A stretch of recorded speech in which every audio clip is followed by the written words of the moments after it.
नमस्कार मंडळी. खमंग कट्टा बाय शिल्पामध्ये तुमच्या सगळ्यांचं सहर्ष स्वागत आहे. मंडळी, मटारचा सीझन सुरू आहे आणि मटारच्या छान छान रेसिपीज आपण दाखवण्याचा प्रयत्न करतोय. आज मी तुम्हाला मटारची जी रेसिपी दाखवणार आहे ती अतिशय हेल्दी आहे. लहान मुलं जे कोणी मटार किंवा पालेभाज्या खात नाही तर त्यांच्यासाठी अतिशय छान रेसिपी आहे.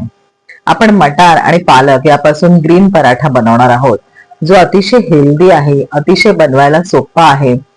माझ्या ज्या नोकरदार महिला आहेत तर ही ग्रीन पराठ्याची कणिक तुम्ही भिजवून ठेवली तर दुसऱ्या दिवशी तुम्हाला पटकन ती टिफिनला वगैरे द्यायला मदतच होणार आहे. तर असा हा ग्रीन पराठा नक्की करून बघा आणि कमेंट सेक्शन मध्ये मला तुम्ही जर अजून वेगळ्या पद्धतीने काही करत असाल तर सांगायला विसरू नका. आपण लवकरच 1000चा टप्पा पूर्ण करणार आहोत. आपलं चॅनल मॉनिटाईज त्याच्यामुळे होऊ शकतं. तर माझी सगळ्यांना ही नम्र विनंती आहे की ज्यांनी आपल्या चॅनलला सबस्क्राईब केलं नसेल तर त्यांनी प्लीज सबस्क्राईब करा. आपले हे छान छान व्हिडिओ तुम्हाला आवडत असतील तर कमेंट सेक्शन मध्ये मला सांगायला विसरू नका आणि आपल्या चॅनलला मॉनिटाईज करायला माझी मदत करा. सो आपल्या चॅनलला लाईक, शेअर आणि सबस्क्राईब नक्की करा. आणि चला बघूया आज आपण ग्रीन पराठा किंवा मटार आणि पालक यांचा ग्रीन पराठा. चला तर मटार पराठा बघतोय. मटार आणि पालक स्वच्छ धुवून चिरून घेतलेला आहे. मटारचे दाणे, ओला मटार आहे हा. आणि त्याच्यामध्ये आपण आलं घालायचंय. तुम्हाला लसूण हवं तर लसूण घाला, मी आता नाही घातलंय. हिरव्या मिरच्यांचे तुकडे घातलेले आहेत. ग्रीन पराठा हा खूप छान लागतो. कोथिंबीरीच्या थोड्या काड्या घातलेल्या आहेत आणि त्यात कोथिंबीर पण आहे. आणि पालकाची पानं स्वच्छ धुवून ती घातलेली आहेत. त्यातच आपण घालतोय थोडस लाल तिखट, धना पावडर. त्याच्यानंतर तुम्हाला गरम मसाला हवा असेल तर टाका, मी नाही टाकलाय.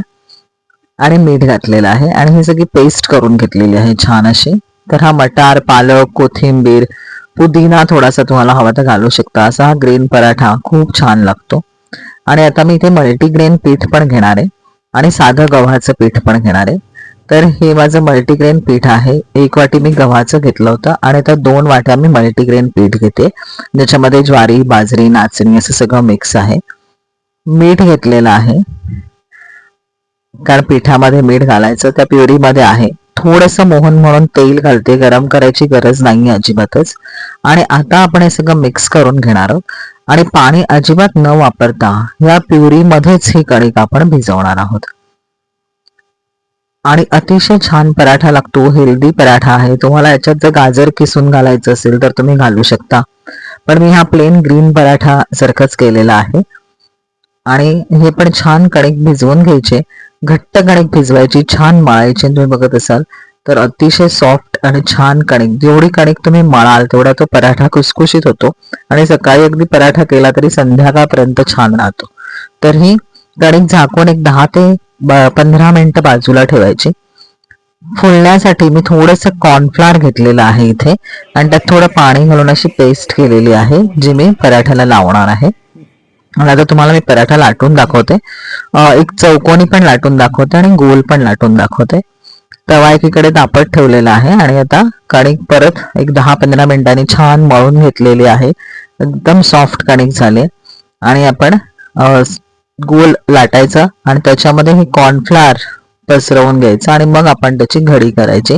पहिला चौकोनी दाखवते, त्याच्यामध्ये दोन्ही साईड दुमडून घ्यायच्यात आणि चौकोनी आकार करून चौकोनीच तो पराठा लाटायचा आहे सगळ्या बाजूनी स्क्वेअर मध्ये तो लाटला की तो छान होतो. आणि कॉर्नफ्लॉर लावल्यामुळे त्याच्या पदर पण छान सुटतात. तर तुमच्याकडे कॉर्नफ्लॉर नसेल तर तुम्ही मैदा घेतला तरी चालेल. थोडस तव्यावर तूप सोडलंय आणि मी पराठे असो किंवा पोळी सगळ्याला तूपच लावते, साजूक तुपावरच शेकते, तेल लावत नाही. तर त्याच्यामुळे तुम्हाला तेल लावायचं असेल तुम्ही तेल लावा. मी साजूक तूप सोडलं.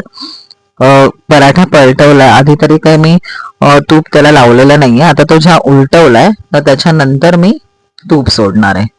तोपर्यंत तुम्ही बघत असाल तर मी दुसरा पराठा सुद्धा असा स्क्वेअर मध्ये लाटलेला आहे.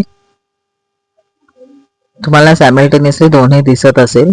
आणि हा पराठा खूप छान फुलतो आणि अतिशय छान लागतो. जी मुलं ग्रीन व्हेजिटेबल्स खात नाही, पालेभाज्या खात नाही, तर त्यांना या रूपामध्ये तुम्ही नक्की करून देऊ शकता. साइड बाय साइड आपला दुसरा पराठा होतोय. त्याच्याबरोबर जी टोमॅटोची चटणी मी दिलेली आहे तर त्याचं डिस्क्रिप्शन मध्ये मी तुम्हाला रेसिपी देते.